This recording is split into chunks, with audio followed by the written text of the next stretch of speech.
ఏంది నీ డౌట్? అది ఎట్లా పెట్టాలి నెక్? ఇది నెక్ ఎట్లా పెట్టాలి, రివర్స్ ఎట్లా పెట్టాలి?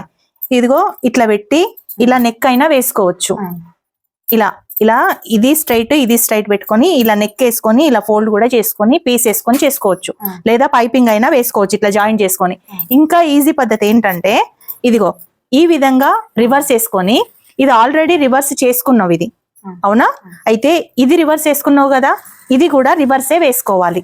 ఇదిగో ఈ విధంగా. అయితే ఇక్కడ మనం చిన్న కచక తీసుకోవాలి. ఓకే, ఇదిగో ఇక్కడ కూడా చిన్న కచక తీసుకోవాలి. ఇలా ఇక్కడ ఈ రెండు కచకలు ఒక దగ్గర కలిపేసుకొని, ఈ రెండు కచకలు ఇది రివర్స్ ఇది రివర్స్, ఇది మాత్రం గమనించు. ఈ రెండు కచకలు ఒక దగ్గరికి వేసుకొని ఈ విధంగా స్టిచ్ చేయండి. స్టిచ్ చేస్తే మీకు ఎలా వస్తుంది? ఇదిగోండి ఈ విధంగా వచ్చేస్తుంది.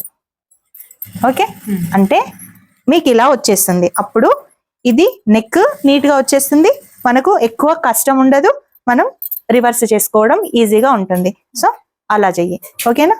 రైట్. ఇది సీతారామం బ్లౌజ్ ది. ఇవి హ్యాండ్స్ వచ్చేసి ఇలా. Okay, nice. ఈ కటింగ్ కావాలంటే ఇన్స్టాగ్రామ్ లో లైవ్ లో ఉంది, తప్పకుండా చూడండి.